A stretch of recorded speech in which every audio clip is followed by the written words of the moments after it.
याच दिवशी भगवान शिवशंकराने मार्तंड भैरवाचा अवतार घेऊन मणी व मल्ल या राक्षसांचा वध केला होता. मल्हारी मार्तंड हा भगवान शिवशंकरांचा अवतार आहे.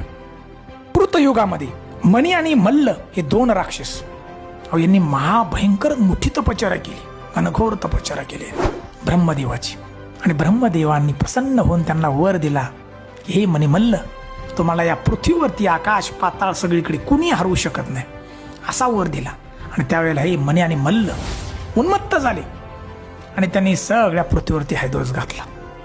साधू संत ऋषी मुनी सगळ्यांना त्रास देण्यास चालू केलं, त्यांचे यज्ञ मोडायला चालू केलं.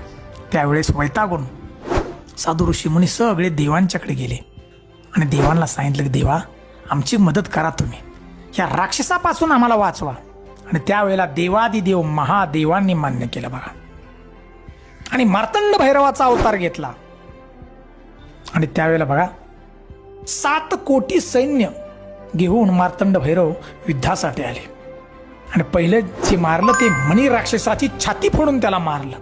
आणि त्यावेळेला हा मणी राक्षस आहे ना, शरण आला देवाला, म्हणला, हे भैरवनाथा, माझी शेवटची इच्छा पण पुरी करा, की माझं मस्तक आहे ना तुमच्या पायाजवळ असू द्या आणि अश्वरूढ रूप तुमच्या शेजारी असू द्या.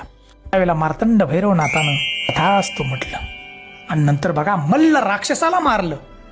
आणि मल्ल राक्षसाला मारल्यानंतर मल्ल राक्षस सुद्धा शरण आला आणि म्हणला, देवा, माझी शेवटची इच्छा पुरी करा, की तुमच्या नावाच्या अगोदर माझं नाव आलं पाहिजे. आणि त्यावेळेला सुद्धा मार्तंड भैरवनाथानं तथास्तु म्हटलं.